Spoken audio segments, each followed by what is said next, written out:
அன்னைக்கு அப்படித்தாங்க. ரொம்ப போர் அடிக்குது அப்படின்ட்டு உட்காந்து இந்த சோசியல் மீடியாவை நோண்ட ஆரம்பிச்சுட்டேன். திடீர்னு பார்த்தா ஒரு டாக்டர் கன்னியாகுமரின்ட்டு எதையோ ஒன்று சொல்லிட்டு இருந்தாங்க. என்னடா நம்ம ஊரை பற்றி எதையோ பெருமையாக சொல்கிறாங்களே அப்படின்ட்டு அந்த ஷார்ட்ஸை கேட்டால் அந்த டாக்டர் சொல்கிறாரு, உங்கள் பொண்ணுங்களுக்கு வரன் பார்க்குறதா இருந்துச்சுன்னா இந்த கன்னியாகுமரி பசங்களை பாருங்கள். ஏன்னா அவங்க தான் ரொம்ப ஹெல்த்தியாக இருப்பாங்களாம். காரணம் பார்த்தீங்கன்னா நாங்கள் தான் தொட்டதுக்கும் பிடிச்சதுக்கும் தேங்காய் யூஸ் பண்ணுறோமே, தேங்காய் அதிகம் யூஸ் பண்ணுறதுனால அவங்க ஹெல்த்தியாக இருப்பாங்களாம்.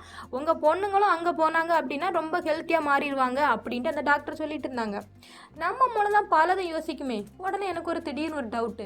அப்போ இந்த கன்னியாகுமரி பையன் ஃபாரின் போனால் அவனுக்கு பொண்ணு கொடுக்கலாமா வேண்டாமா அப்படின்ட்டு எனக்கு ஒரு டவுட்டு. எங்கள் ஊரில் அவியல் பொரியல் எல்லாத்தையும் தவிர்த்து இந்த நான்வெஜ்ஜில் கூட நெத்திலி அவியல் சால அவியல் எல்லாத்துலேயும் தேங்காய் யூஸ் பண்ணி, ஆனால் டேஸ்ட்டு நல்லா தான் இருக்கும். எங்கள் வீட்டுக்காரங்க தேங்காய் கொஞ்சம் அதிகம் ஆயிட்டாலே போதும், ஏமா இவ்வளவு தேங்காய் போடுறேன்னு கேட்குறாங்க. டாக்டர் நிறைய தேங்காய் எடுங்கன்னு சொல்கிறாங்க. யார் சொல்கிறது கேட்க?